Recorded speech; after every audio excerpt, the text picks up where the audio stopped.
Welcome to பைஷ்மி vlogs. திருப்பியும் கதையா ஏதோ வேற ஏதோ பண்ணால அப்படின்னு கேட்கும்போது இது கதை மட்டும் இல்ல, கதையோட ப்ளஸ் சாங்கும் வந்து இது ப்ளஸ் சாங் வந்து ஆட் ஆயிருக்கு இந்த வீடியோல. ஸோ அது என்ன சாங்னா நீங்க எண்டு வரைக்கும் பார்த்து ரெண்டு வரைக்கும் பாருங்க. சூப்பரா சாங் அது. அது வந்து யார் பாடியிருக்காருன்னா ராகவேந்திர மூல பிருந்தாவன் ஆடுறதுக்கு முன்னாடி அதை பாடியிருக்காரு. ஸோ ராகவேந்திரருக்கு வந்து 700 இயர்ஸ் வந்து ஆயுஸ் அவருக்கு. ஸோ அவர் வந்து 700ல 100 இயர்ஸ் வந்து அவர் சுவாமிகளா இருந்திருக்காரு. 100 இயர்ஸோ இல்லைன்னா 100 இயர்ஸ்க்குள்ளேயும் அது என்னன்னு கரெக்டாக தெரியல. அப்புறம் ஒரு மூலபிருந்தமான ஆயிரத்துக்கு மூலபிருந்தமான ஆயிட்டு 300 இயர்ஸ்க்கும் மேல தாண்டிடுச்சு. அப்புறம் விஷ்ணு வந்து இன்னும் எங்களுக்கு சொர்க்கத்துக்கு வா போலாம் அப்படின்னு சொல்லும்போது ராகவேந்திரன் சொல்றாரு. ராகவேந்திரன் என்ன சொல்லியிருக்காருன்னா விஷ்ணுவோட மகிமையை சொல்லி விஷ்ணுவோட நாமத்தை பாடி எல்லா மக்களையும் விஷ்ணுவோட பக்தராக்கி அவங்களோட தான் நம்ம மோட்சத்துக்கு வரேன். முன்னாடி சொர்க்கம்னு சொல்லிட்டேன், சாரி மோட்சம் தான், சாரி மோட்சம். அவங்கள அந்த மக்களோட நானும் மோட்சம் வரேன், நான் இப்ப வரமாட்டேன். ஸோ ராகவேந்திரன் இன்னும் மூல பிருந்தாவனுக்குள்ள இருக்காருன்னு கேட்டாலும் ஆமா இன்னும் இருக்காரு. அவர் வந்து நம்மளோட நம்ம இதனால நாமளும் விஷ்ணு நம்ம பாடுறோம், விஷ்ணு மகிமையை நம்ம தெரிஞ்சுக்கணும். அப்ப நம்ம ராகவேந்திரன் கூட சொர்க்கம் போகலாம். ஸோ இப்போ அவங்க பாட்டு ஒன்று வரும், அதை கேளுங்க. உங்களுக்கு பிடிச்சிருந்தா இந்த வீடியோ லைக் பண்ணுங்க, பைஷ்மி விலாக்ஸை சப்ஸ்கிரைப் பண்ணுங்க, மறந்துடாதீங்க இது ரெண்டும் செய்ய. ஓகே, இந்த பாட்டு முடிஞ்சோடனே நான் பாய் சொல்லிக்கிறேன் மக்களே, பாய். ಇಂದು ಎನಗೆ ಗೋವಿಂದ ನಿನ್ನಯ ಪಾದಾರವಿಂದವ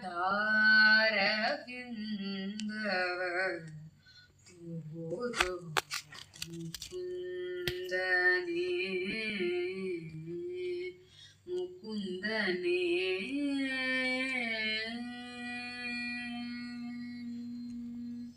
ಇಂದು ಎನಗೆ ಗೋವಿಂದ ನಿನ್ನಯ ಪಾದಾರವಿಂದವ ತೋರು ಮುಕುಂದನೇ ಮುಕುಂದನೇ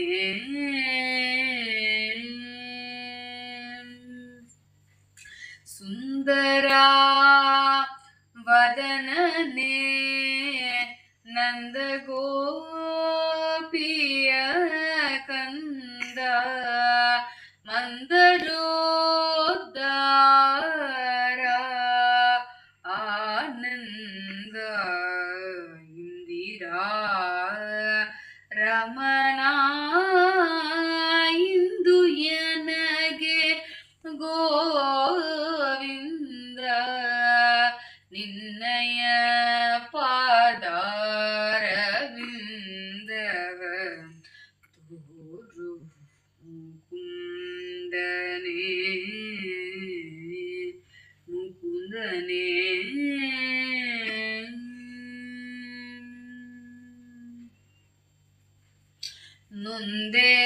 ನೊಂದೇನಯ್ಯ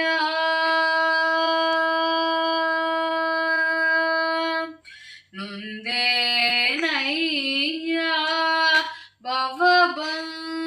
ಭವಬಂಧನದೊಳು ಸಿಲುಕಿ ಮುಂದೆ ದಾರಿ ಕಾಣದೆ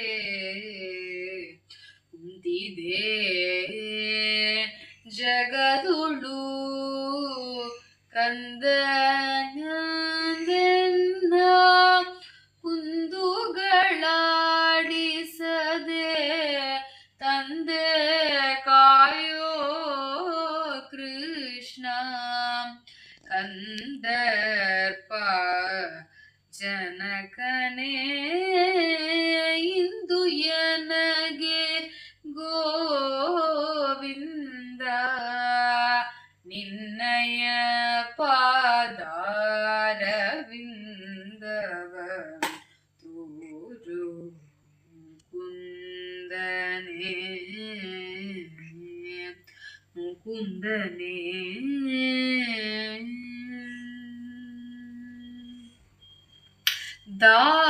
ದಾರುಣಿಯೋಳು ದಾರುಣಿಯೋಳು ಬಳುಬಾರ ಜೀವನಾನಾಗಿ ದಾರಿ ತಪ್ಪಿ ನಡೆದೆ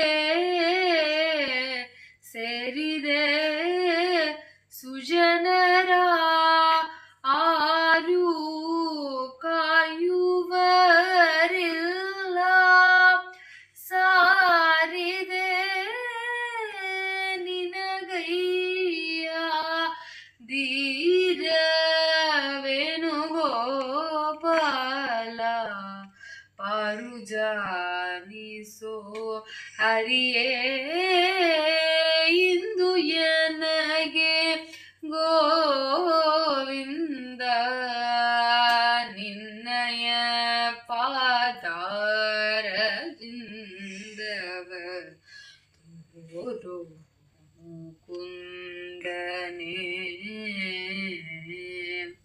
ಮುಕುಂದನೇ